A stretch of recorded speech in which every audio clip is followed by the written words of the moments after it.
தாவீது ராஜாவானார். உடன்படிக்கை பெட்டி வருகிறது.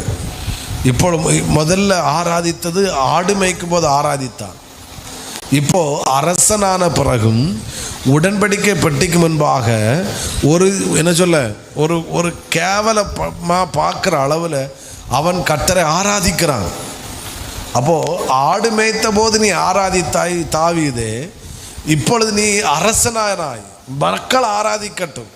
நீ ராஜ வஸ்திரத்தை உடுத்து கொண்டு நீ கம்பீரமாக உட்காரு.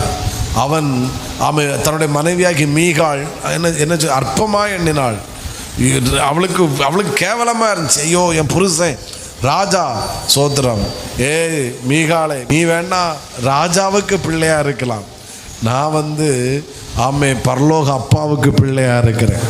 நீ அரண்மனைன்னு வந்தவளா இருக்கலாம், நான் அரண்மனையிலிருந்து வந்தவன் அல்ல, நான் நாட்டு கொட்டகையிலிருந்து வந்தவன், நான் வனாந்தரத்தில் வந்தேன். நான் சொல்கிறேன், ஆடு மேய்த்த போதும் ஆராதித்த தாவீது அரசனான போதும் அவன் ஆராதனை நிப்பாட்டவில்லை என்றால், ஆடு மேய்க்கும் போது எப்படி ஆண்டவரை நேசித்தானோ அரசனான பிறகு அப்படியே தாவீது ஆண்டவரை நேசித்தான். ஆமென். அதனால அந்த நான் அரசன் ராஜா என்கிற கெத்து அவனுக்கு வரவே இல்லை அவருக்கு முன்னாடி. புரிகிறவங்க ஆமேன்னு சொல்லுங்க பார்க்கலாம்.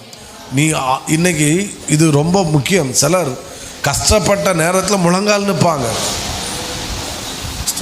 ஆனால் கொஞ்சம் கெத்து பணமும் கொஞ்சம் இதான பிறகு அது வெக்கமாக இருக்குது, கைத்தட்டுற வெக்கமாக இருக்குது, கையை உயர்த்துறது வெக்கமாக இருக்குது.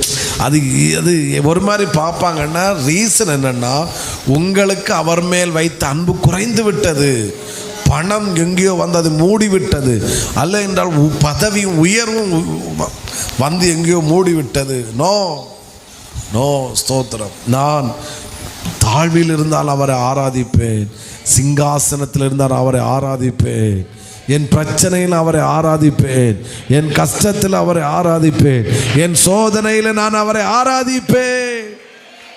காரணம் நான் அவரை நேசிக்கிறேன்.